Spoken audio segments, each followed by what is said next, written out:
Paano maging stable ang mobile data natin sa ating mga cellphone?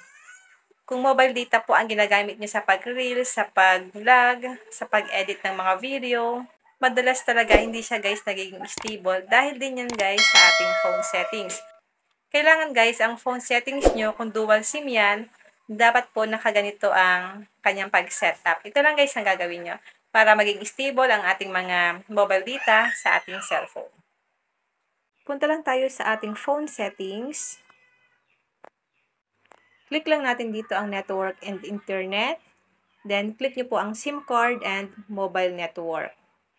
Halos lahat ng mga cellphone guys ay dual SIM na ngayon. Makikita nyo po dito na meron akong SIM 1 and SIM 2. Halimbawa guys, hindi nyo naman po ginagamit ang isang SIM dito. Pwede nyo siya guys i-turn off para hindi po sila nag-aagawan ng data or connection. Yun lang guys ang gagawin nyo once na dalawa po ang SIM nyo sa inyong cellphone. Halimbawa guys, itong SIM 1, hindi ko naman siya guys ginagamit. Kailangan mo lang siya guys i-turn off itong enable the SIM card. I-off mo lang siya guys. Once na nagkulay green na, naka-turn off na po yan.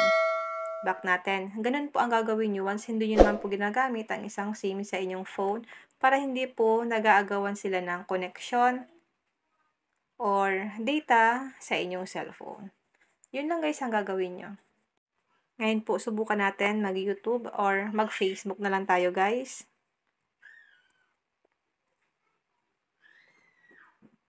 Search lang natin guys yung Facebook page ko. Ito po.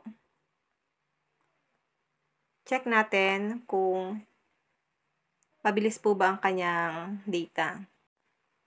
Yan guys, mabilis po guys ang signal niya. Ganun lang po kadali para maging stable ang ating mobile data once na mobile data po ang gamit natin sa ating mga cellphone. Kung hindi ka pa sa akin nakafollow sa aking Facebook page, follow niyo po ako, Positive Mind, at kung hindi ka pa nakasubscribe sa aking YouTube channel, pasubscribe po ako, RK Rilo, para lagi kang updated sa lahat ng tips at video tutorial na ina-upload ko. And now, thank you for watching. God bless you all.